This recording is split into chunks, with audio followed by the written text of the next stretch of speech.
Kiss, Hot in the Shade. Nyutgiven igen, men slutsåld. Men bara lite. Bryan Adams ger ut War Machine 42 år senare. Gene Simmons får stadens nycklar. Inte i en stad, utan i 2. Och en ny skiva från Paul Stanley. Eller, och sist men inte minst, Vinnie Vincent sätter rekord på Spotify. Allt detta och allt Kiss som du någonsin kan tänka dig på Världsjournalen. Marco, vi syns. Vet du det? Vi har inte syns på en månad. Det har vi väl? Nej. Det har varit andra här under tiden.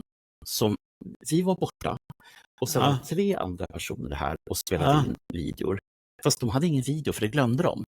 Men de har haft jättebra ljudpoddar. Nej, de glömde inte, men våra sommarpoddar är bara ljud. För sommarpratare gör bara ljud. Ingen video där inte. Men inte ännu i alla fall, och tanken är nog inte att vi ska ha video heller. För att det är enklare för folk att spela in det där. Och jag la ut en fråga här precis en vecka innan det här vi släpper ut det här programmet, och jag frågade om de tyckte om konceptet. Ja. Och det var ju positivt, och jag gjorde 2 enkla alternativ man kunde klicka på. Jag älskar det. Eller det är tråkigt att Bernt och Marco har semester. Fast Marco, jag tryckte på att det var bra att de var på semester. Har du också gjort det? Nej, jag tryckte på att jag älskar att vi har sommarpoddare. Det var det är inte bra att vi är på semester. Men det är bra att vi är på semester också. Så det är lite skönt, man hinner ladda batterier. Och så skrev jag också att våra sommarpratare är över förväntan. Och så var det Daniel som skrev, men vad trodde du? Jag tror Daniel missförstod det där, för att det är så himla lätt att bjuda in folk. Ja, absolut. Och många känner sig kallade. Och många tycker att de ska göra, men det är inte alla som har en historia att berätta. De kanske vill bara vara med, och syftet är inte bara att man är med. Syftet är att man har något att berätta eller har en idé. Då tycker jag att det är intressant. Och förra året hade vi bra grejer. Där Raja och Janne överraskade med sin Dalhalla experience. Och det var väldigt personligt och det var bra. Ja. De hade gäster med sig hela tiden och de gjorde roliga intervjuer. Så det var roligt. Och sen hade vi ju Daniel och Mark med sitt riffande. Ja.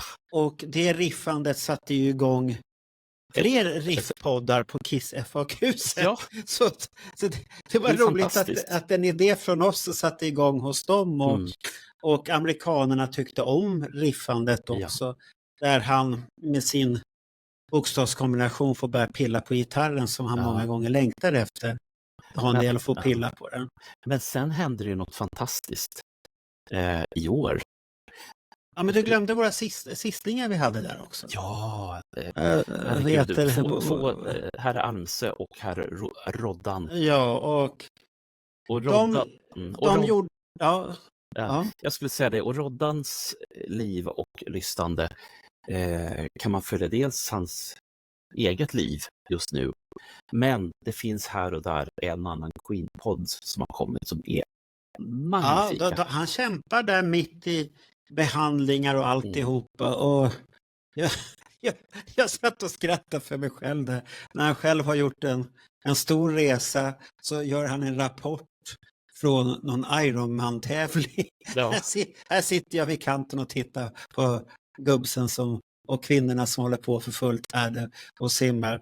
Och det tycker jag, han kämpar bra. Mikael Almse väntar troget där vid sidan, och att de ska bli fit för fight igen. Så att, men vad jag vet så i alla fall så har det gått bra. Ja. Och då fortsätter vi, hoppas att det går bra också. Och då han har ju gjort en benmärgstransplantation om jag har rätt, va? Och mer än så. Ja, och det gjorde ju han Erik Grönvall, har jag för mig. Han som sjöng i Skid Row. Han har gjort samma sak och gjort samma resa.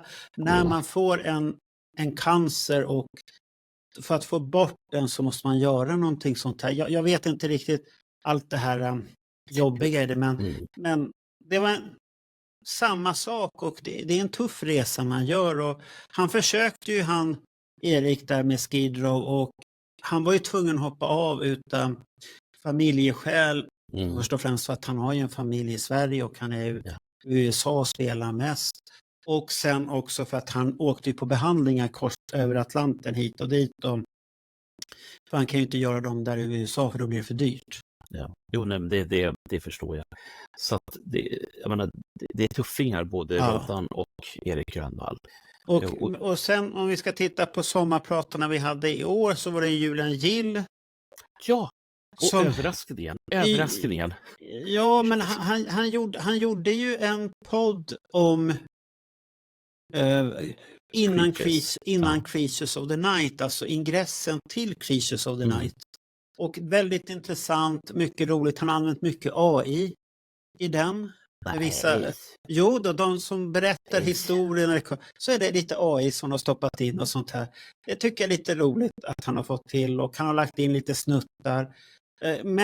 Och han håller ju på att göra en bok om Creatures, men jag fick ju höra på en av Kiss FAQ-poddarna som var här nyligen att han har lagt den boken på is. Nämen. Så det var jag lite besviken av för att det är en bok om en period som jag vet att den säljer alltid. Creatures of the Night era perioden säljer ju alltid så att det är någon så här myter som surrar och Vinnie Vincent i ett hörn och spökar och har sig och Ace Frehley på dekis och allt det här. Det är mycket och det är en spännande tid och det var intressanta historier han berättade att Ace var med i 2 bilolyckor och härjade och hade sig där också. Och sen att han skyllde på Anton Fig. Anton Fig fick säga, det är jag som men det är ju knäppt att man säger det. Så. Men sen kom ju Daniel. Ja. Och han frågade om han fick göra en helt traditionell sommarpodd. Och det är ju bara... Ja, han gjorde det och jag tycker han fick in de här... För det man tänker, då tänker jag då kommer det kisslåtar från alla perioder. Nej, han hade valt så här väldigt konstiga demos och grejer. Så att det varit riktigt lyckat tycker jag. Och han berättar på ett skönt sätt hela resan och sen tyckte det var lite roligt när han trodde att vi hade fått kalla fötter med honom. Jag satt och skrattade. Var har han fått det ifrån? Det var ju bara så att Bernt var lite trött efter en kisskväll på stan.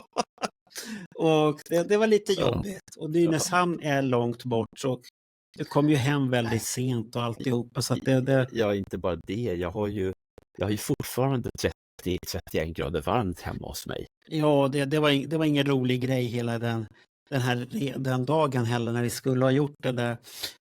Och sen avslutade vi med vår kära Roger Nilsson som också har varit dålig här nu helt plötsligt. Ja.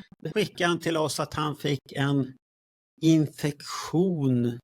Någon yrselhistoria. Ja, på balansnerven. Det var inte kristallsjukan. Nej. Men den var släckt att han fick väldigt svårt att gå. Han var inlagd på sjukhus. Och det här var mitt under semestern. Bara så, oj, vad fan är det här nu? För att jag hade precis sagt till mina föräldrar, för när jag var i Portugal, att det är lite oroväckande när man själv börjar komma till den här åldern, närmar sig 60. Helt plötsligt är många utav mina vänner som får cancer, de får sjukdomar, det händer saker och sånt här. Så att det är inte roligt det här när man hör sånt här om sina vänner som börjar komma och så kommer. Och det är många kunder jag har haft nu också på senare tid som har fått det ena och det andra. Så att det har varit väldigt mycket och det är jobbigt att höra. Men som tur så är Roger på bättringsvägen. Men vad har du gjort själv på semestern då? Ja, innan jag berättade, jag måste ju påminna våra lyssnare om de som tänker att fan, då missar jag alla de här avsnitten i somras och förra sommaren. Icke då. Nej, de ligger ju kvar. De finns kvar allihopa. Det är bara att gå in och lyssna. Lyssna. Ja, så att, nej men som sagt sommaren, Marco. Fy fan. Lyssnarna här har ju hört om mina små äventyr för att jag har ju varit konsult, alltså IT-konsult i 4 år.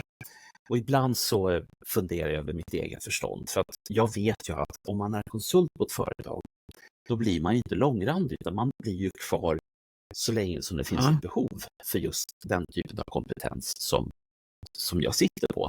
Men får jag bara fråga här, hur hamnar du på som IT-konsult? Var det vid ett bananskal och sånt där? För att...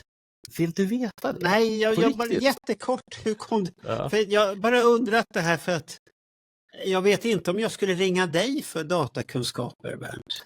Det handlar inte om datakunskaper, det handlar om hur man hanterar människor i olika situationer. Och det handlar om att kunna helt enkelt ha kunskap om det som är viktigt på det företaget. Aha. Det betyder inte att du ska vara världsmästare i IT till exempel. Nej, för det har vi ju märkt. Ja, men du har fått jobb i alla fall, Bernt. Var det du skulle komma dit? Ja, du har fått jobb. Ja. Nej, men det jag skulle säga i det här, det handlar jag säger om... bara att du har fått jobb. Ja. Men vad jag pratar om, det handlar om trygghet. Trygghet i att ha ett fast arbete och inte vara konsult. Ett riktigt jobb? Ja, ett riktigt jobb. Oj. På ett försäkringsbolag. Har du ett blåställ på då med en skruvdragare i högra? Nej, men nu kommer vi till det läskiga, Marco. Håll i dig ordentligt nu. Vadå? Jag är inblandad på något märkligt sätt i överföring av pengar. Stora pengar. Ja, men du är så jävla rädd för Skatteverk och sånt där så att det blir bra. Men jag vill inte göra fel. Ja, du blir kissnödig på en gång. Oh ja, det har jag varit hela livet. Ja, så att det där är rätt person för du blir rädd för pengar. Ja. Nej, men så att egentligen vad jag ville ha sagt med allt det här, och det här även till dem nu som är i mitt skrå, alltså tekniker, supporttekniker, datatekniker, att vill ni känna trygghet, då kanske det inte är konsultbolag som ni ska vända er till. Om inte ni är utav den sorten att ni vill hoppa runt hela tiden, och så ska ni helst vara 29 år med 25 års erfarenhet. När man blir mera mogen i att ha jobbat länge i ett yrke. Börjar du bli mogen? Okej. Bernt är mogen. Nu ska alla kvinnor komma och plocka Bernt för han är mogen. Jodå. Ja, jodå säger du på en gång. Jodå, här är det moget. Ja, okej. Ja, men vad jag vill ha sagt är helt enkelt att ett fast arbete gör att du mår bättre, du känner dig bättre och framförallt så blir du tryggare både i din roll och tar till dig det som finns kunskapsmässigt. Ja, du har låtit gladare faktiskt sen du fick det där anställning och sen har du ju sagt efteråt här nu till mig att du är väldigt glad på arbetsplatsen, att det är en arbetsplats som tänker och de sköter sig. Ja.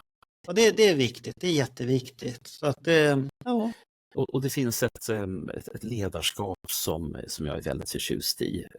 Kollegor som faktiskt finns för varandra och inte liksom att man som det kan finnas på andra ställen.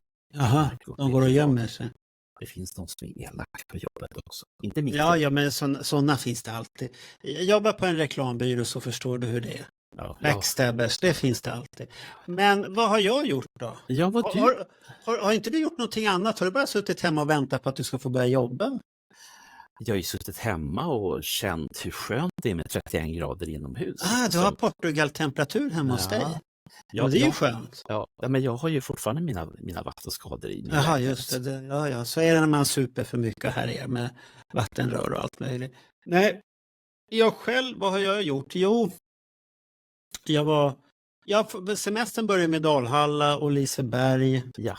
Sen var det hemma lite och sen åkte jag iväg till föräldrarna.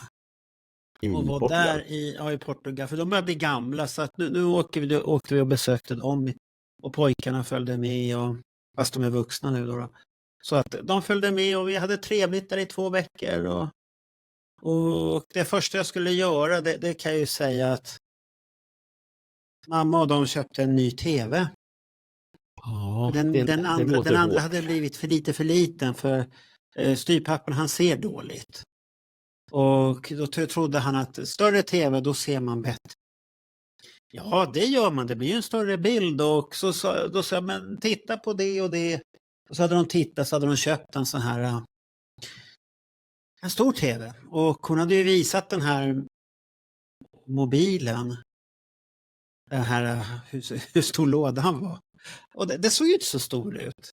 Och sen när jag kommer dit första dagen och så sitter han ivrigt. Ja, du ska väl installera den redan nu?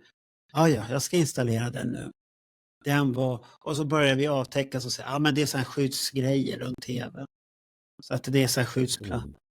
Ja, men den var ju förbaskat stor ändå. Den är ju jättestor. Det är inte Så att, så... Det är inte jag kommer inte ihåg om det var en 75 eller en 85 tummar. Jag tror att det var 75. Men den är ju jättestor. Men tänk ifall han hade varit lika gammal för 30 år sedan. Då hade han fått en 24-tummare. Nej, de har alltid haft stora tv. När det har kommit stora tv-apparater så har de haft stora tv-apparater. Så att, och han var ju lycklig för fotbollen var ju jättestor. Och det var stor och det var bra tv alltihop och sånt här, men den är stor. Så jag satt, och så sitter mamma och eller Gabriel och Andreas också. Jaha, ska du skaffa en sån där stor hemma? Nej, det ska jag inte. Jag nöjer med mina 65. Så ska man ha så där stor 75, då måste den upp på väggen. Det här måste vi säga när vi går in på nyheten. Jag var på Sankt Eriksgatan och tittade. Jag gick ner, det här var dagen innan jag skulle åka till Portugal, var jag med Åsa och så åt vi där. Så gick jag gatan ner på Sankt Eriksgatan, så finns det en här skivbutik som har gröna påsar. Skivbörsen. Ja, den. Ja, och så tittade jag in i skyltfönstret. Skyltfönstret ser ju likadant ut som det gjorde på 70- och 80-talet. Eller 80-talet. Det är ingen som har städat där. Nej, det ser. Och så tänkte jag, gå ner och titta där. Nej, jag mådde dåligt. Det är ju lika stora högar överallt. Det har inte hänt något. Jag undrar om de har hittat ens en gång till botten på de här högarna. De bara lägger på. Och så sitter så står det 2 anställda där. Så säger den ena där. Jag tycker inte det här är roligt på de här samlingarna. Jag vet inte var jag ska börja. Jag tänkte bara för mig själv. Då är du nog på fel ställe. Jag måste då lägga till en liten sak. Har du varit där och handlat eller? Nej, inte på väldigt länge, för när jag går förbi så är det bara stängt. Det finns en annan firma som ligger lite längre upp mot Vanadisplan som heter Mad Records. Och där är det så att där står skivhögarna höga. Det är som en trapp som går ifrån gatuplanet och sen ner till nästa plan. Och sen finns det ett plan in till vänster och så ett lite längre ner.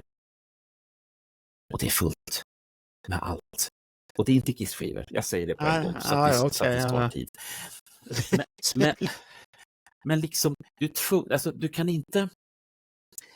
Du vet hur man går med fötterna normalt sett i en vanlig trappa. Det kan du inte göra här. Du måste planera om du ska gå det för deras trappor. Ja, men det är ju inte bra när man köper så mycket samling man inte har koll på ens en gång. Nej, för det blir ju svårt dels att sälja. Till slut glömmer du ju bort vad du har. Ja, och sen kommer det kunder in. Och då går det in och tittar och tänker om, oj. Ja, det är ju sån här skivbörser. Man tappar intresset när det bara känns så här. Det är så rörigt. De har nog ingen koll vad som finns här. Och det kan finnas säkert hur mycket guldsaker som helst där. Men det är rörigt. Jag mår pyta när jag kommer in i sådana där butiker. Kommer in i en skivbörs, det ska vara snyggt och prydligt. Den som jobbar där ska veta vad som finns. Att han ska kunna hjälpa dig på en gång och säga där borta är den hörnan, där är det, jag har inte det hemma men jag kanske...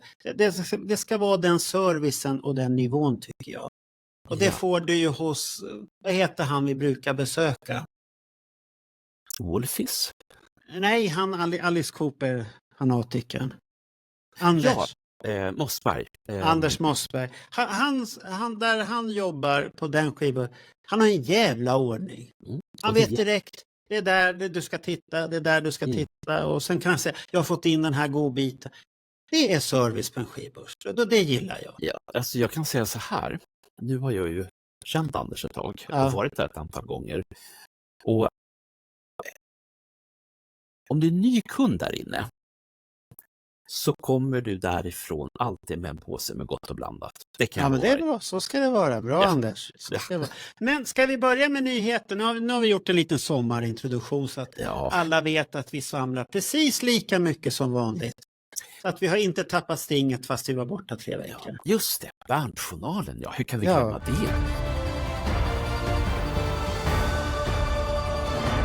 vad är det som har hänt i din mystiska världen? Ja, nej men det mesta kan man bara bli trött på. Men vi tar det från början helt enkelt.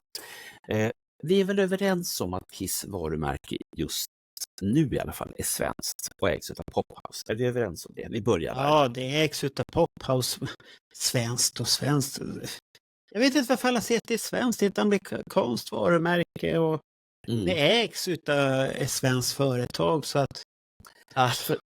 För att innan sommaren då satt vi och hängde upp oss på jag tror att det var Dynasty, whatever. Som man hade gett ut i en upplaga av 500 exemplar och det säger bara så var de borta. Ja, de var borta. Och hamnade på eBay. Och då tänkte jag väl det. De kan få lärt sig någonting. Nej. Ingenting. Nähä. Så att nu så kommer Kiss Hot in the Shade ut.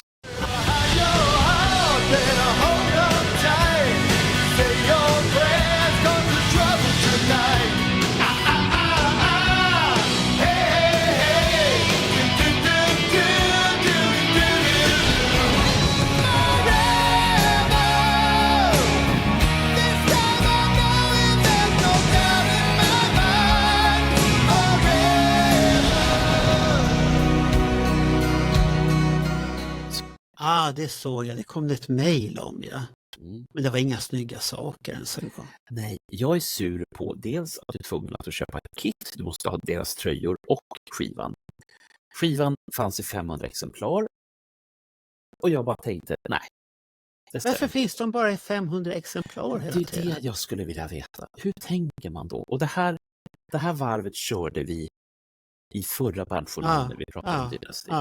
Men då hade man tänkt till i alla fall på, för det finns ju nu även en färgad vinyl som finns i 2500 ex. Oj. En färgad Hot in the Shade. Ja, den har ungefär färgerna ifrån Hot in the Shade så att du känner igen dig. Men varför gör man så här för? Varför har man de här små upplagorna och framförallt varför väljer man att bara sälja via Kiss online? Kiss är ju ett världsband. Om jag går ner till min lokala skivfönstret här i Nynäshamn, då säger han, jag har inte sett en Kiss-skiva på länge. Ja, men det är för att de själva vill plocka pengarna. Säljer du till skivhandlare så måste du ju halvera priset. Men att du kanske får sälja fler exemplar. Ja, men det är ju inte intressant tycker du. Nej, men då har du ju ett fansen som missar. Det är ju det. Ja, det är det, men de älskar ju att betala höga priser verkar som och tycka att det här är jätteroligt. Så länge man gynnar den marknaden med att tycka att det är roligt och gör ett ståhej, och det är väl amerikanerna som är bäst på det, misstänker jag också. Jag var runt och tittade på, det är ju som så här att Universal har även postorderförsäljning av musik. De har minst en i USA och minst en i Tyskland. Jag har tittat både i den amerikanska och den tyska. Nej. Men bara på Kiss online. Ja, men om du inte har något bättre för dig och du har pengar över efter semestern, då kan du faktiskt ge dig av till den tyska Universal-shoppen där man har en rea på vinyler med Kiss. Och de ligger på strax under 20 euro, förvisso plus frakt. Och att du får den här fantastiska tyska Kiss-loggan på skivorna. Men inte det de skivorna som släpptes förut, de här nypressade grejerna? Du tänker på de som hade de amerikanska essen. De kom väl ut... Ja, men kom inte de med tyska? Kom inte de med tyska också? Jag låter det vara osagt. Men det är fortfarande samma ursprung på... För de gjorde ju men de äger ju alla redan, så att det där är ju totalt onödigt. Ja. Och har du originalversionen från rätt år, vad ska du med den där till då? Det vet jag inte, men det kanske finns folk som har luckor. Och det är billigt. Och då luckor, har du albumet så har du ingen lucka. Nej, men tänk dig nu de här, vi träffade ju massor med Kiss-fans både jag vet att de samlar vinyl, men ibland får man ta sitt förnuft till fånga också. Det behöver inte vara galen och nej. Fan, det är ju samma skiva och Är det nu du ska säga att det finns på internet också? Ja, det finns på internet i olika ställen också. Om man vill det. Det finns säkert illegal nedladdning om man tycker det. Ja. Och det finns streamingtjänster om man tycker det. Så att det där, ja, visst kan man äga, men det är ju slut på vikingabegravningar. Du får inte med dig ett skit längre i graven heller. Så att, Har man slutat med det? ja, man kommer inte elda det med skivorna och allt det här. De som ärver dig, så att jag rekommenderar alla att döstäda innan ni dör sen, så att ni vet det. Vi kan Döstäda innan. Nej, men tänk dig vikingabegravningar för skivfantaster. Vilket bål det skulle vara. För vissa. Ja, jag vet. Jag blir bara sur när jag får höra att det här, först och främst, det är så låg upplaga. Du måste köpa skiten med grejer till, en t-shirt, en liten kaffemugg också, en kondom med och toapapper och brevpapper och ett visitkort och allt med. Det blir bara löjligt. Jag vill inte ha. Tänk de som bara samlar på Meny. Och ska ha med t-shirten till. Han kan ge bort en julklapp till oss. Ja, du vill ha det. Men kläder är alltid bra. Tänk om man Nej, jag har så mycket med bandloggor och alltihop. Och sen ska vi planera Let Me Know t-shirt. Ja, nu skjuter jag ju mig själv i graven här. Först gnäller jag på Kiss. Men vi har ju inte att de måste köpa en t-shirt kombinerat med en kaffemugg. Ja, men kanske vi ska börja. T-shirt med kombinerat med kaffemugg. Autografer utav dig och mig och Roger och Daniel. Ja. Så då måste vi köpa. Men det är ju så här, Marco. Det finns 3 sätt att få in pengar på. Det ena, det är som Alexander Bergdahl. Man ber vackert. Ja. Och då får man ihop pengar till årsavgiften till hans podd. Ja, det tycker jag är bra. Det är ganska fint. Ja. Vi gör samma sak, men jag vill gärna sälja en produkt med, och då säljer vi en t-shirt och, som vi får hjälp med och sponsring med också och sånt här. Så att jag gör den vägen att jag vill ge någonting tillbaka. Och inte bara, och det har gett, så vi har pengar till våra avgifter som kommer. Men vad kom du fram till? Att Kiss säljer grejer, det var den nyheten. Ja, och det är ju lite tråkigt att de gör. Ja. Speciellt nu för att man kan förvilla. Har du beställt den här gången nu? Nej. Är du säker på det? Det är så väldigt... Är du säker på att du inte har beställt nu? Ja. Jag har beställt något annat istället. Du drack en vatten för mycket och råkade beställa det här då? Jag kan visa den i nästa podd. Ja, du har beställt någonting. Okej. Jag har inte beställt. Och nu är det väl slutsålt också, kan jag tänka mig. Så att, ja. Vad bra, då behöver jag inte tänka på det. Så när det här kommer, ni behöver inte gå ut och titta. Det är slutsålt. Finns inte. Hot in the shade. Skyll er själva.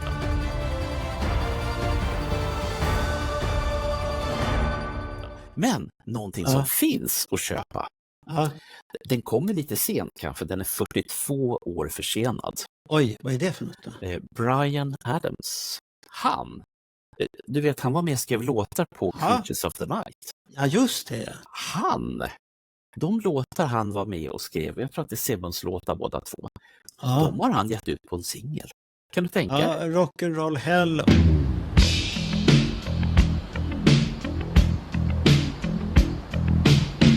Been under fire for 16 years, just waiting for his time to come.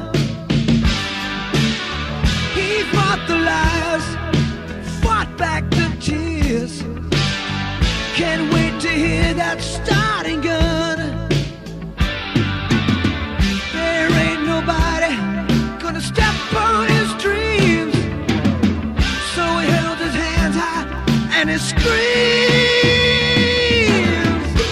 Get me out of this rock and roll hell. Take me far away. Get me out of this rock and roll hell. Get me out of this rock and roll hell. I don't wanna stay. Get me out of this rock and roll hell.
War Machine. Ja, den Ja. som Simmons hade med sig nu ut på turné. Rock'n'Roll Hell så ser han ju bister ut och står och spelar där.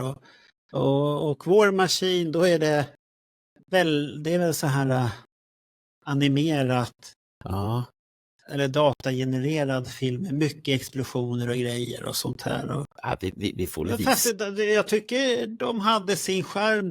Det har ju ingenting med Kiss att göra, och Gene Simmons röst passar väl nog. Det kan ju vara att vi har hört det så mycket att det är därför vi tycker att det är bättre. Men jag tyckte inte det var inget fel på dem i alla fall. Jag tyckte det var intressant och jag tyckte det var roligt. Och vet du vad? Bryan Adams, han har lärt sig av Ace Frehley lite grann. Aha. Han har inte färgade vinyler, han har bara olika omslag. Så du kan få ett omslag med bild, om du gillar det. Och en del, då vill jag ha de här skivbolagskonvoluten, så han har en sån också. Så han har en för alla. Okay. Och du kan köpa ett kit också om du inte kan bestämma Men dig. släpps de som på riktigt singlar? Ja, för fan. Alltså sådana man stoppar på en skivspelare? BryanAdams.com. 165 spänn per skiva.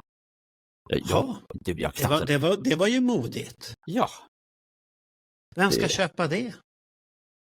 Det är ju inte Bryan Adams publik. De lyssnar ju inte på sånt där. Då ska det ju vara kärlek och det här Cuts Like a Knife och Summer of 69. Och... Kan det finnas ett skäl till att det finns flera utgåvor? Kan det ha någonting med Kiss-fans att göra? Ja, det kan det ju vara. Men vilka var inblandade i de låtarna egentligen? Vad står det? Står det någonting om kompositörer på de låtarna? Alltså, vi hade ju ett gäng med poddar. Vi hade hade inte vi 6 poddar? Kom jag med en dum fråga nu till dig här nu? Ja. Är det du menar? Ja. Vi gjorde 6 poddar för 2 år sedan. Ingen utav dem har tydligen fastnat i mitt huvud. När det gäller låtskrivarna. Jag vet att resonemanget var att de var flera externa låtskrivare för att de skulle få igång pumpen igen. Vi ska se här. Rock'n'Roll Hell. Det är ju bara en annans låt, har jag för mig. Det finns även, jag tror att det är Adam Mitchell som är med, och det här kan jag ju säga förklara undan. Ska vi se. Det står här Bryan Adams, huvudartist, kompositör och producent. Ja. Jim Valence, kompositör. Ja. Gene Simmons, kompositör. Ja. Där har du ytterligare men Rock'n'Roll Hell är ju någon annans låt, har jag för mig. Det är inte en äkta Kissis, har jag för mig. Ja, den är omgjord.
Ja, det är inte samma version. Det är det. Nej, det är inte samma version, men den är omgjord vad jag vet. Och sen har du den här, vad heter den andra så? War Machine. Ja, det är ju en Simmons-låt. Så att det stänker om det.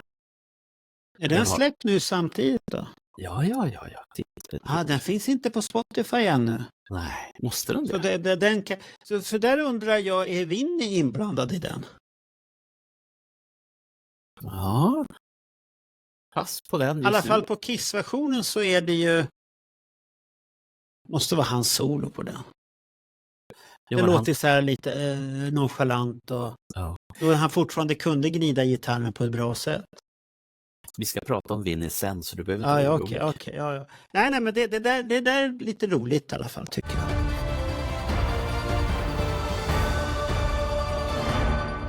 Men det finns en grej som är lite roligt. Det är fler grejer i en som är lite roligt. Ja. Det som är mest roligt är att jag höll på och samla bra och dålig information kring Gene Simmons Europaturné. Vilka som hade varit uppe på scen, och det var någon musiklärares elev. Och Så skulle du ha koll på alla barn? Jag tänkte det. Herregud. Ja. Men sen kom ju då vår sjuka special guest Roger Nilsson och sa, jag har hållit på med det här hela tiden. Ja, det var hans sjukdomspodd han hållde på med. Ja. Och då så han ska jag komma ut med information om det där. Just det. Och då tänkte jag det att då skiter jag i det. Men däremot vad vi ska göra sen tycker jag, nu är vi 2 om budet här, men eftersom vi har flera svenska namngivna, det kunde vara intressant att få intervjua dem och höra nu så här några månader efteråt. Hur känns det? Ja, du får väl reda rätt på dem då. Mm. Den ena kom ju fram till oss och hyllade oss, och han som spelade trummor på... Det är han jag tänker på främst. Det är han du tänker på. Okej, för att han var ju väldigt... Och det roliga var att jag hade han på bild uppe i Dalhalla. Han var i Dalhalla och då sa jag, det är ju han som spelar trummor. Det hade jag ingen aning om, att han skulle spela trummor i Liseberg sen då. Det visste ju inte han heller då. Nej, han hade ju skylt där. Så. Jag fick lite bilder utav, Erik Hellqvist till Destroyer. Ja. Från Dalhalla, Göteborg. Ja, det var det. Och sen från rockfesten och sånt här. Som var på den här puben med quizen. Det är lite bilder från quizen också. Som finns. Det kom mycket härliga. Han var inte själv jättenöjd med bilderna. Men du var? Jag hittade bilder. Jag hittade en bra bild på Gene där han posar. Jag gjorde 3 olika förslag på omslag. Ja. Och jag kan ju säga ett omslag kommer inte komma. Det var hon som var uppe i Dalhalla. I Simons sminkning. Och jag tyckte det fanns en så härlig bild där. Vilda Vilma. Vilda Vilma som hon kallar sig på färg. Där hon står och beundrar Gene Simmons. Man ser alltså att hon ser upp. Det är inte att hon älskar sin idol Gene Simmons på det här idolsättet som man kan göra då. Och hon tittar, så jag gjorde ett omslagstest för att testa gubbarna vad hon tyckte. Alla tyckte så kom chefredaktören. Inte helvete den. Så det var slutdiskuterat. Så att, men den bilden var rätt så intressant ändå tyckte jag. Men sen var det istället, kommer nog bli en där Gene Simmons står och posar i Liseberg. Och han har foten på högtalaren och allt det här. Och han ser hård ut där. Det finns, så att omslaget kommer ju ljuga, för så jävla hårt var det ju inte tyvärr. Men det finns ju en bild med våran hovchaufför Natta. Ja, men den kommer komma med, för att hon har ju en bra bild när hon står och tar en selfie med Gene och Gene tittar i kameran. Den tycker jag, så den ska jag försöka få med i tidningen också. Så att det kommer komma, det fanns många härliga bilder på publiken, fansen, från tävlingen där i puben i Göteborg. Mycket härliga bilder därifrån också. Jag skulle nämligen komma till att en av de grejerna som Roger nog inte kommer att ta upp, det är att Let Me Know-podden vann Kiss-tävlingen. Ja, det var stort. Det trodde man inte. Nej, det var stort. Gubbs vann över småpojkarna. Ja, och det enda som hände där som man kunde tycka, som jag sa till många, det är tur när man pratar så jävla mycket Kiss som man gör en gång i veckan. Att något fastnar. Något har fastnat i alla fall. Men samtidigt så var det ju så, de som har tyckt att Bernt inte kan så mycket alltid. Jo då, han behövdes på 2 frågor som han visste. Så det var ingen annan jävel visste någonting om. Och så det var intressant. Det har vi diskuterat i vår Göteborgspodd där redan. Eller Gene Simmons turnépodden. Precis.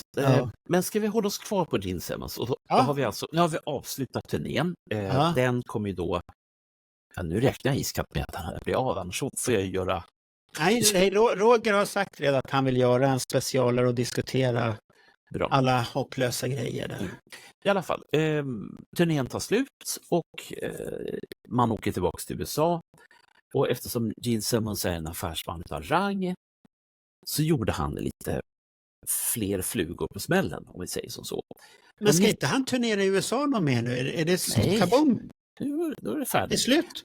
Ja, Jaha. han sa faktiskt i en intervju ungefär någonting, jag har inte citatet, men ungefär att det här är inte tänkt att vara ett band som ska fortsätta. Det här är en grej som vi har gjort. Ja, men det var ju tur det då. Ja. Och Det räddar ju situationen. Ja. Därför att man har då ett välgörenhetsgig i en stad som heter, nu ska vi se, för de slår ihop lite grejer här. Nu ska vi se här, den stan heter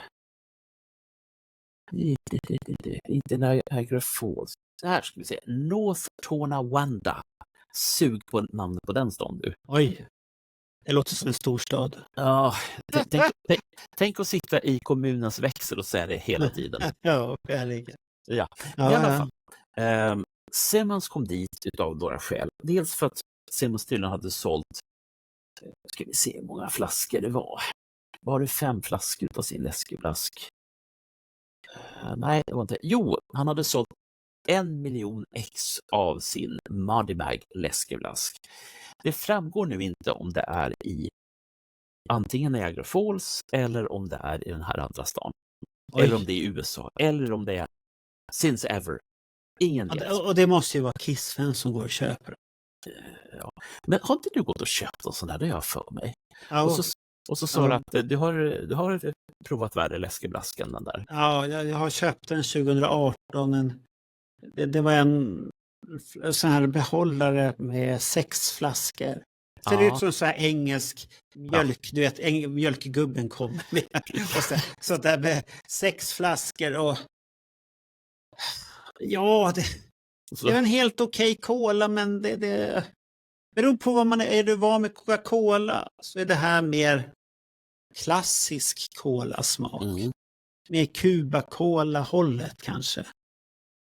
Så att det beror på vad du gillar för cola egentligen. Så att det är helt okej, men det var inte så att jag springer och så tänkte jag, ja men det här ska jag spara, det här kommer bli värt pengar.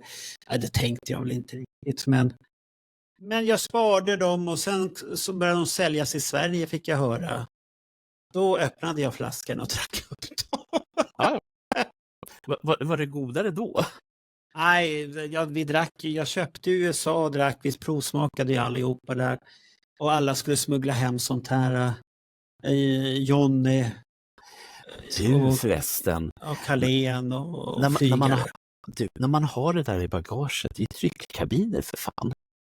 Håller det har allt håller i bagaget där, för att man gör som Carlén säger, han hade en kurs för oss. Bubbleman hade en kurs hur man packar dricka hem till Sverige i väskan. Han hade erfarenheter Bubbleman där. Eller Plektruman eller Plektrumoraklet eller vad vi ska kalla dem. Carlén, vill ni ha en kurs hur man packar fina grejer och hur man får hem det? Då ska du prata med Carlén.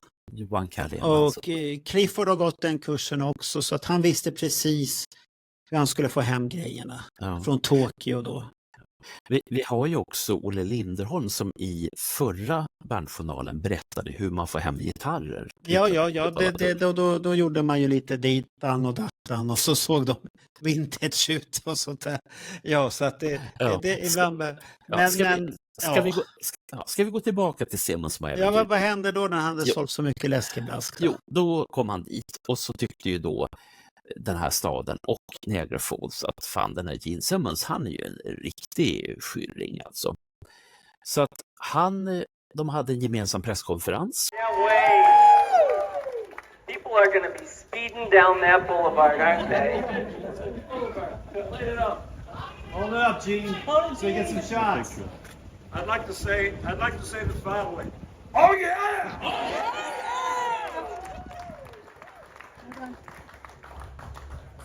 Wow. I don't have a cold. I'm getting choked up.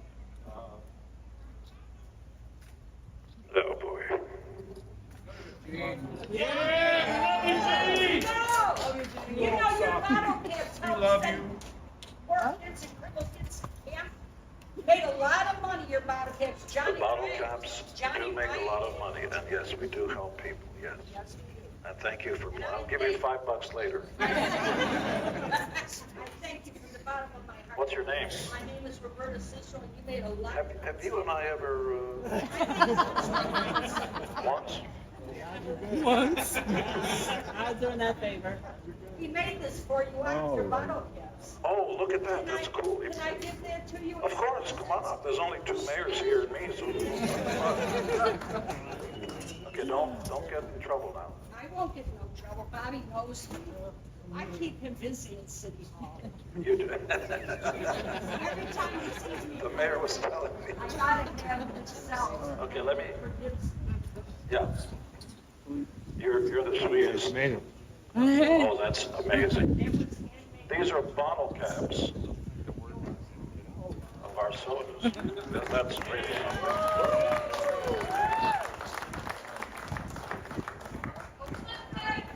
Oh, you're very kind.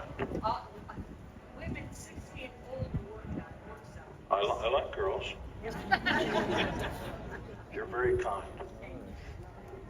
I'm in room 413.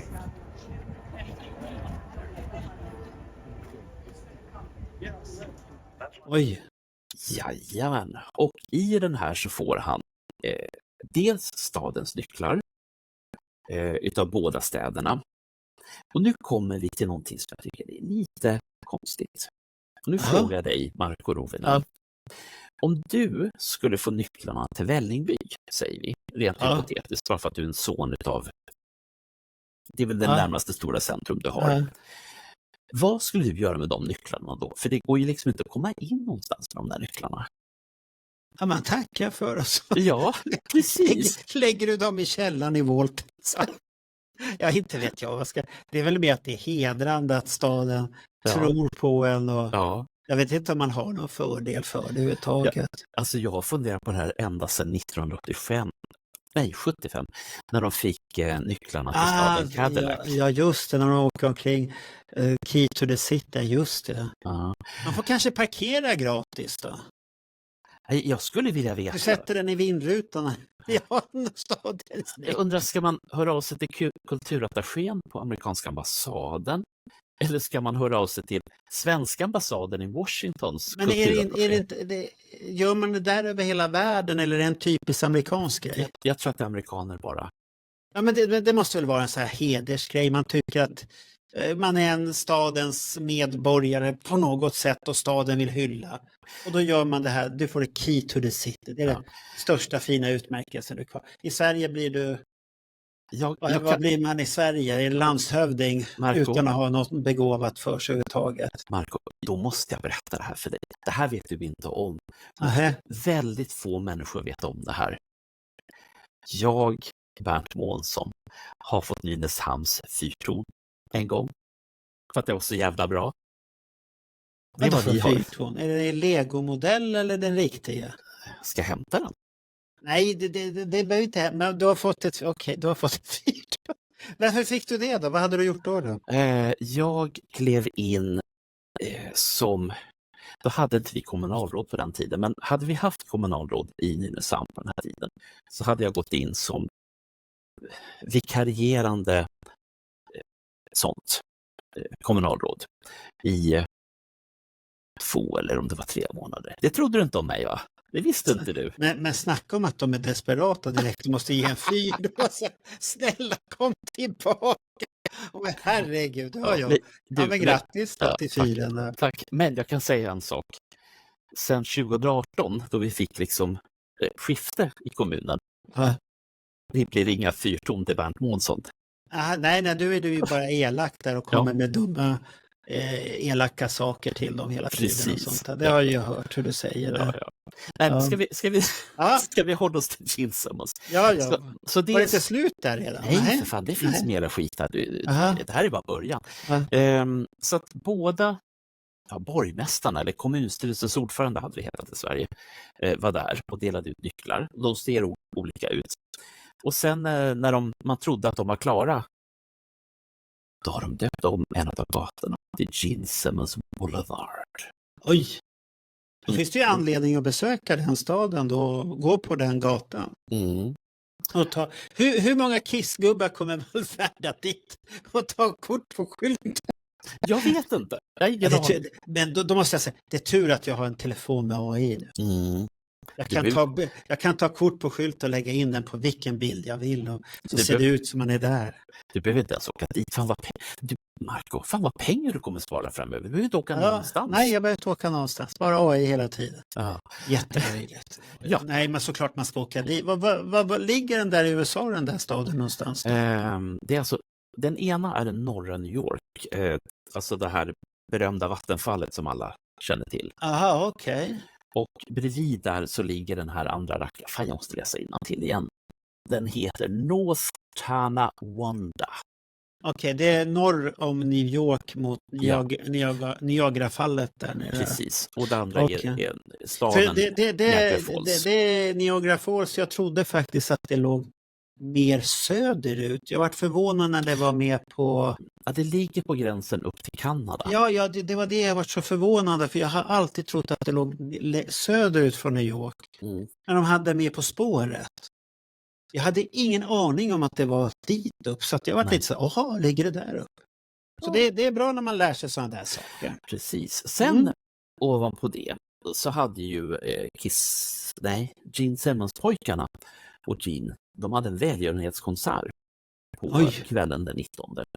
Kostade $100 att komma in och jag tänkte, det är ju mindre än vad vi betalade. Och så undrar jag, vad är det för välgörenhet då? Nej, det var ungefär samma summa som vi betalade. Ja. De fick 12 låtar. Oj! Och vad fick de för låtar? Almost Human? Nej, det fick de inte. Nej. Vad fick de då? De fick samma låtar som de fick när Simmons var i Texas. De tyckte att de ska ha Vanilla. Det räcker bra. Kom Lick It Up på det här fram då, ja. Ni får slå upp det. Ja, okej. Ja. Stackars amerikaner. Ja. De fick betala mindre och fick mindre också. Det är tydligen så. Ja. Nej, så att fy fan.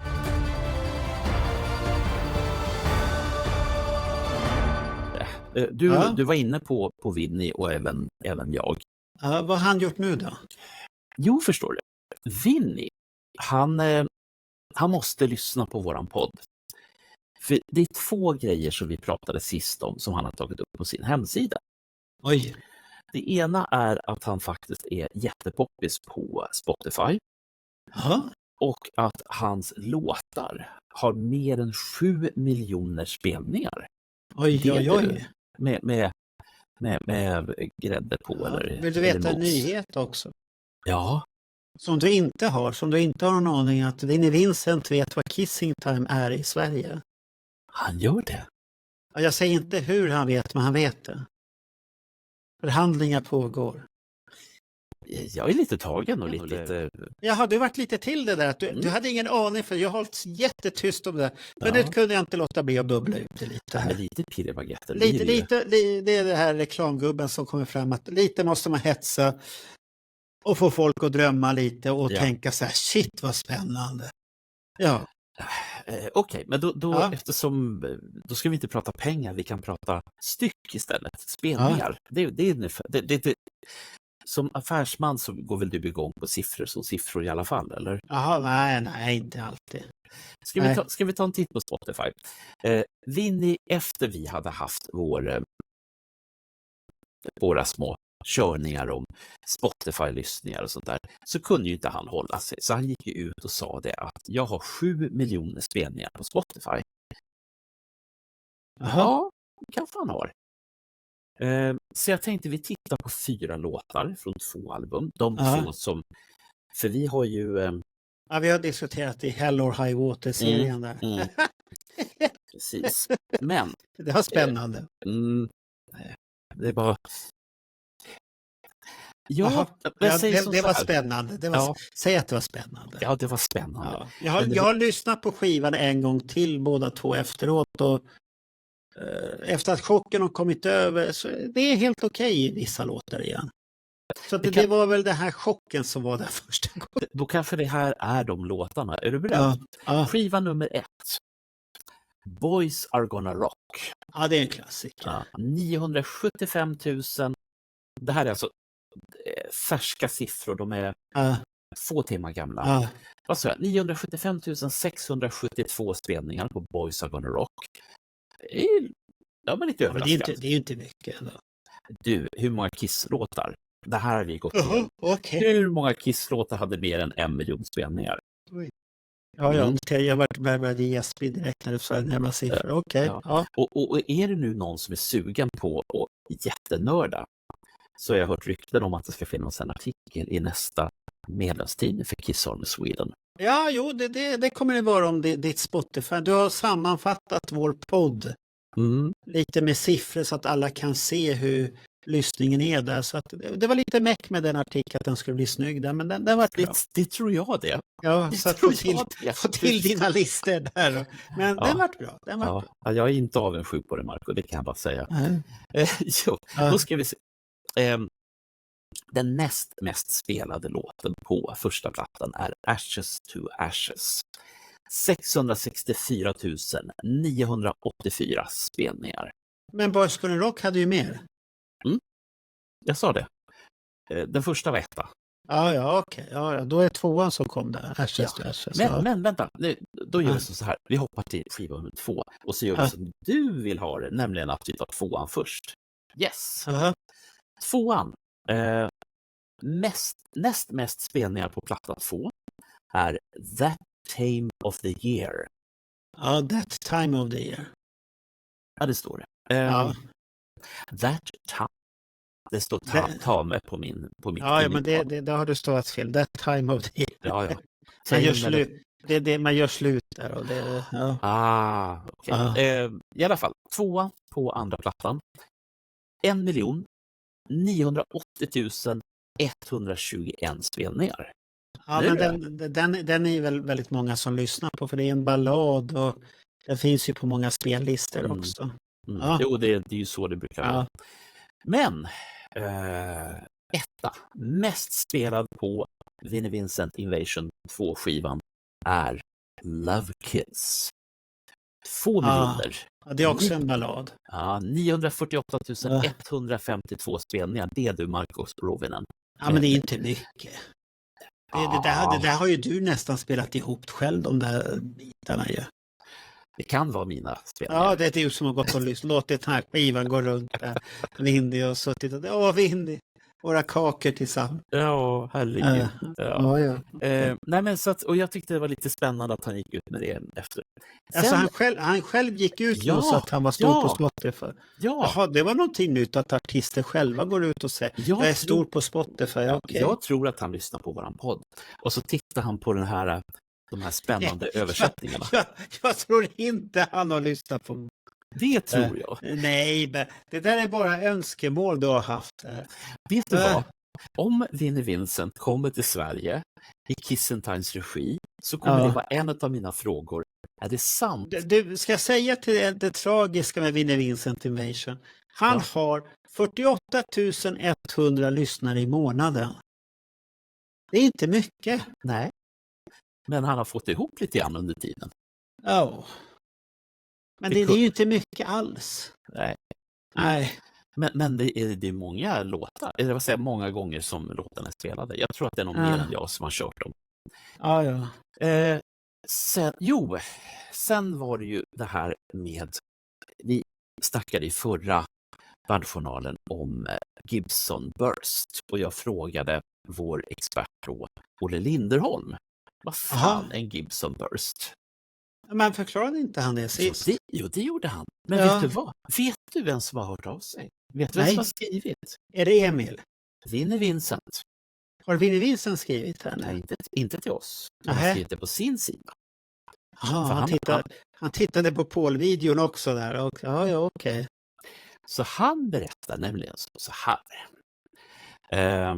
Nu ska vi se. I bought an amazing... Nej, det var Paul Stanley. Det ska vi ta om en stund. Nu ska vi se här. Han berättade att han fick en sån här i början på 1970-talet utav en god vän. Men att han var tvungen att sälja den 1981. Känns det året bekant på något vis? Ja. Och jag tror också att just nu så tittar vi på en bild på Vinny och texten som han la ut på sin Facebook-grupp. Där det är alltså, han har också ägt en sån här. Och jag tycker det här är så märkligt. Varför går han ut efter? Nej, det är bara du som gör att det där, han har ju tittat på Paul Stanley, så inte på Berntjournalen. Varför tror du att han har tittat på dig? Du har en jävla dille för Ville Vincent. Därför att vi textar på engelska. Nej, men nu Bernt, får du lugna ner dig med Vinne. Du börjar få någon sån här hysterisk grej med Vinne där. Vad ska du göra med Vinne? Ja, vi kan prata om Paul istället om vi ska vara så. Nej, svara på vad ska du göra med Vinne om han skulle komma hit? Ja, men jag har så mycket frågor. Gud vad jag har frågor. Bara frågor? Ja, och jag kan lova dig en sak. Jag kommer inte fråga om hundarna. Och du kommer inte med någon regnbågsflagga? Det viftar så här. Kan jag inte bekräfta det, men ja, så kan för det. Jag kommer inte fråga om några äktenskap, jag kommer inte fråga om nattvillingar. Okay. Herregud, jag kan väl bete mig ibland i alla fall. Ja, jag bara undrar, du är så himla fascinerad ut av den här mannen. Men han är ju färgstark. Jaså? På vilket sätt är han färgstark? Han har ju väldigt tråkiga kläder på sig och väldigt blek och svarthårig. Vi får snacka om det. Att han säger nej, jag tycker inte att han är färgstark. Jag tycker väl mer att han är en väldigt tråkig person som har gjort sig otillgänglig. Ja. Och han är bara tillgänglig för de som ber och hyllar honom och till max. Så att det blir...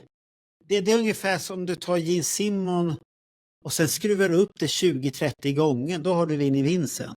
Mm. Det blir så här ego på ego på ego. Det blir för mycket. Det är ju inte så det ska gå till. Att du måste dyrka honom och vara en ja-sägare. Och det där är jättebra. Nej, det där är inte bra, men det är ingen som vågar säga det till honom. Det blir bara löjligt alltihopa, tycker jag. Och här är han som har tänkt att ta kanske Vinnie till Sverige. Det är ju bra. Jag tänkte det att alltså... Ja, han är ju en legend på sitt sätt. Han är en legend, han har skapat en historia, men han har ju själv också förstört sin historia. Ja, och det finns fortfarande så mycket frågor att ställa som det inte finns svar på. Ja, du kommer aldrig få svar på de frågorna. Aldrig. Han kommer aldrig svara på de frågorna, för det går inte att svara på de frågorna. Vill du sätta en 50 på det? Ja, det kan jag sätta 50-100 lappar om du vill det. Mm. För det går inte. Du räknar det 50-100 lappar, hur mycket är det? Det är 5 000 spänn. Ja, och du kommer inte få de frågorna du vill. Ja. Du kan fråga honom vilken glass du gillar och då kommer han kunna svara på det. Men varför det vart så och det får du aldrig svar på. Ja, vi får se. Jag är väldigt positiv.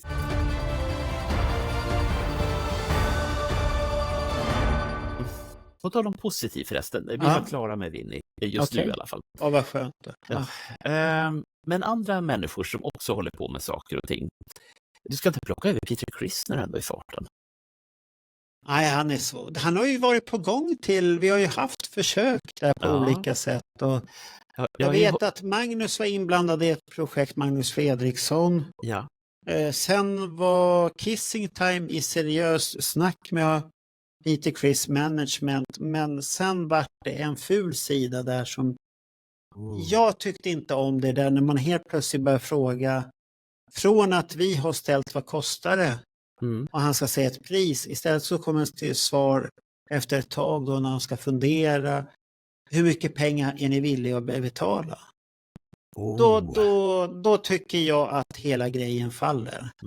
För då är man inte seriös.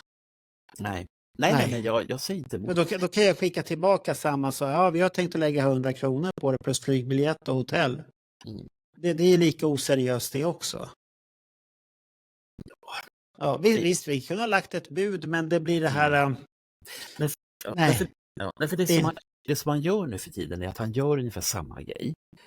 Han ska göra någonting som heter Monsters Festival. Ja, som han ligger brukar tycka om den grejen. som är i Pennsylvania. Ja. Och det är 13 och 14 september. Så att om ni åker fort så hinner ni. Mm. Det som är lite intressant är $80 kostar det ifall du blir fotograferad med honom. Och då får du Ja, det är inte så farligt. Nej, det är inte så farligt. det är 800 spänn. Ja, det är helt okej. Men då får du en bild där Peter Criss sitter bakom ett trumset och så står du lite vid sidan om. Ja, men det spelar ingen roll. Du får inte någon krambild eller något sånt. Ja, men det vet ju. Det kan ju hända vad som helst där sen. Ja, inte enligt. En officiell bild, så blir det lite andra bilder med mobil. Sånt där. Nej, det står också det. Absolut inga sådana. Alltså man får inte ta någonting med mobilen? Nej. Nähä. Och då kan du ju sätta en sån här liten smygkamera här på bröstet som filmar alltihopa där och så lägger du ut det. Ja, det står det ingående i kontraktet. Nej, för herre. Varför ska de krångla till det så förbaskat? Ja, men han är fortfarande kul, tycker jag. Ja. Om man har rätt slags humor. Det är fortfarande vissa saker han inte alltså, signerar. han är fortfarande arg där. Ja. Okay. Så han signerar bara Casablanca-skivor. Inga skivor som något annat bolag har gett ut. Ja, så allt det här nypressade krokiskapet. Nej. Vem ska titta att det är rätt då? Är det någon som står och studerar där då? Nej, det är fel pressning. Jag vet inte. Jag lägger mig i den saken. Herregud. Tänk om jag har en turkisk pressning på soloskivan. Ja, men står det i Casablanca? Och den är från det året. Det kanske står Turk och den är från 78. Nej, den får du inte. Ska stå Casablanca annars får du. Herregud, jag ska stå sen var det med. Jo, och sen är det de här berömda böckerna. Det är 3 böcker han inte signerar. Ja, det är Lydia. Ja. Tänk att han är så sur på henne fortfarande.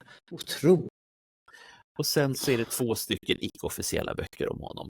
En av dem, när vi pratade om det här för något år sedan, tog jag ju fel på att det faktiskt var den riktiga biografin. Men den hade ju ett snarlikt namn istället. Så den var Okej. Men det kan jag förstå om det är icke-officiella. Det kan jag förstå att han kan, men samtidigt orka. Ja, det kan, men Lydias bok, de var ju ihop och alltihopa och det där.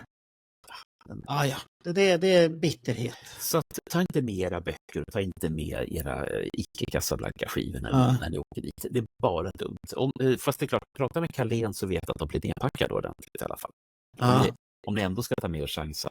Men det jag vet ju att Maria Karlsson och Johan Flygare har ju varit där. De från Kiruna, de har ju varit på Monster och de har sagt att det var väldigt trevligt och han var otroligt trevlig. Nu vet inte jag om Peter Criss kände igen dem att det här är de här tokarna från Kiruna.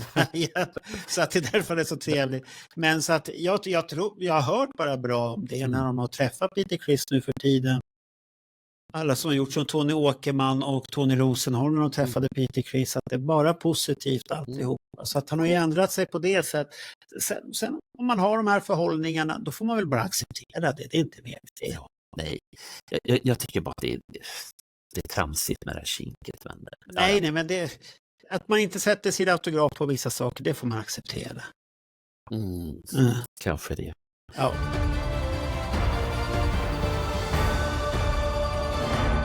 Paul Stanley, känner du honom?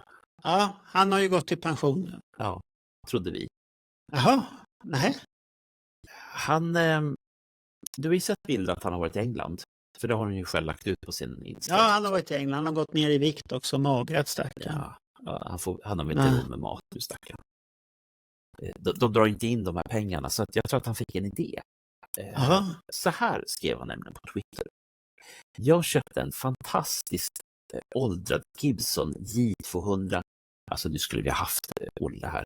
Jaha, en J200, okej. Ja, det vet alla vad det är. Ja, det är en akustisk skura i alla fall. Lägg upp bilden. I någonting som heter Gibson Garage i London. Den här gitarren fick mig att känna att jag ville spela och skriva. Låt oss se vad som händer.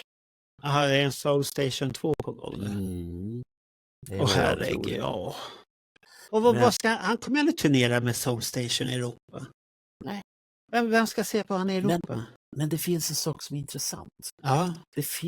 Det var en intervju som gjordes i början på det. Man har sett Stanley två grejer. Dels jag kommer fan inte ihåg vad hon heter som intervjuar honom, men det är en lång och en bra intervju. Där han då säger att efter Kiss-konserten på Madison Square Garden så rörde han inte. Ja, just det. Han vågar inte röra den. Han tror att han ska få dryck och vilja ha på sig platåskon och alltihopa. Ja. Smink. Ja. Det vill han ju inte. Han bara lockar oss och försöker förföra oss. Och så kommer han med sitt Soul Station. Ja. Har du lyssnat på den någon mer, Soul Station? Vi ska ju gå igenom den så småningom. Jag vet. Du, det är länge sedan nu. Men ja, det kommer ju komma ett avsnitt som redan är inspelat innan vi får på semester. Det är ju Live to Win.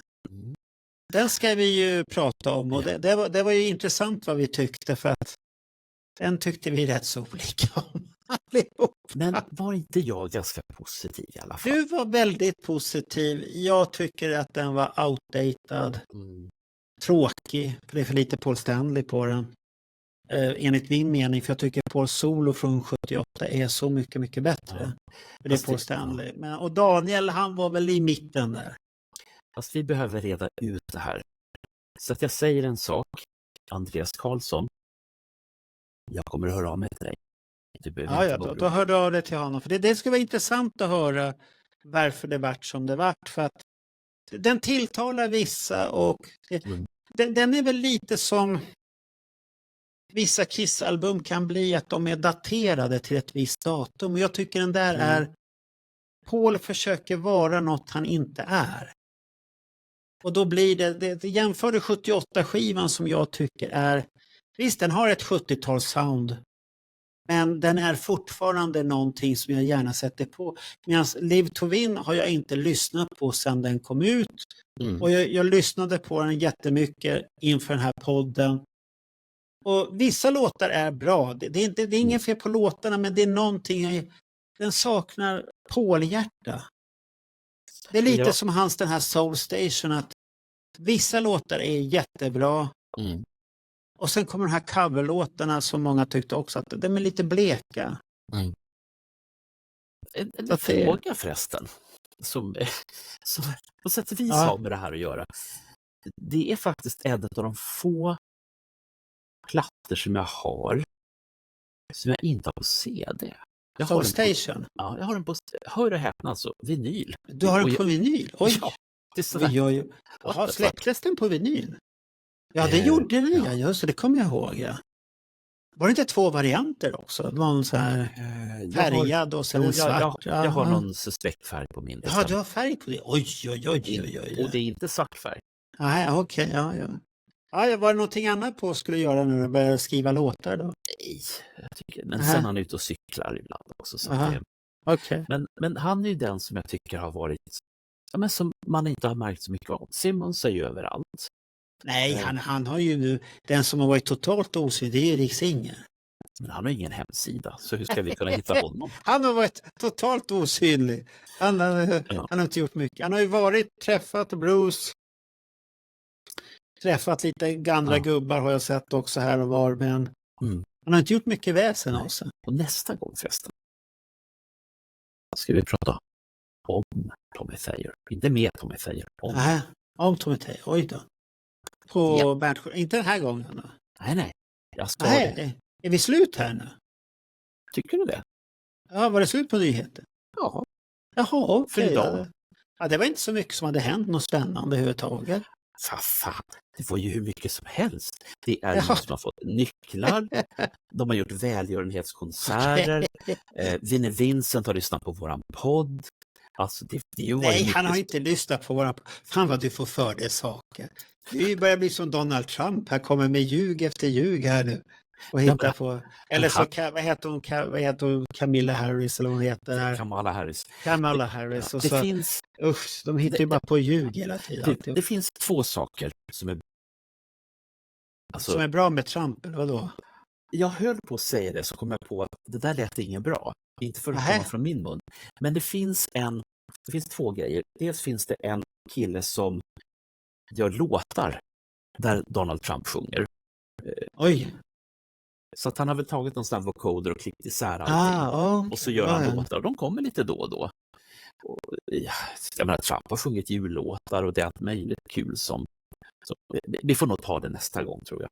Och sen så finns det även en kvinnlig komiker som är a woman of color till att börja med, och så kvinna. Och hon har en förmåga att ta alla så här tokiga tal som Trump har hållit, och så gör hon någon slags stå upp av det här. Aha, och. Vi kan ta det nästa gång. Så att Men jag måste ju fråga, jag skickade en video till dig häromdagen.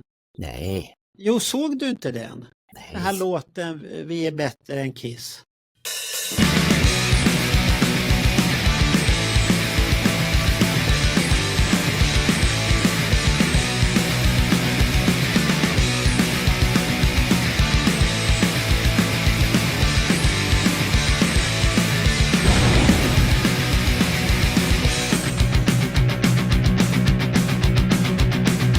Detroit, couldn't rock it, stuff out of a paper bag.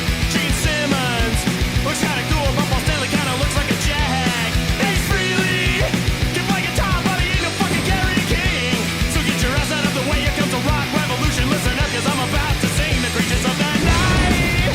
Can't hold this. We'll be kicking ass, we'll be taking names, we'll be bigger than Kiss. I never thought cocaine could be as good as this. We'll live our lives in alcoholic bliss, we'll be bigger than Kiss. Rock!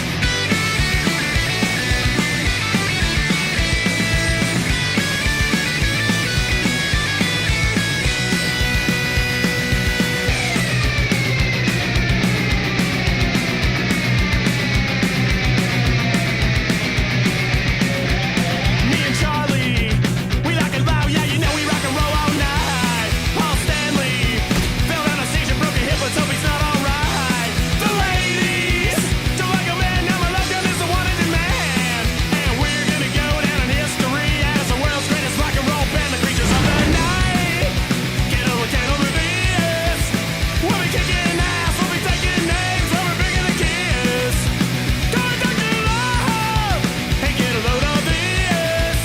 Ray beat the piss out of Peter Chris, now we're bigger than Kiss. Go!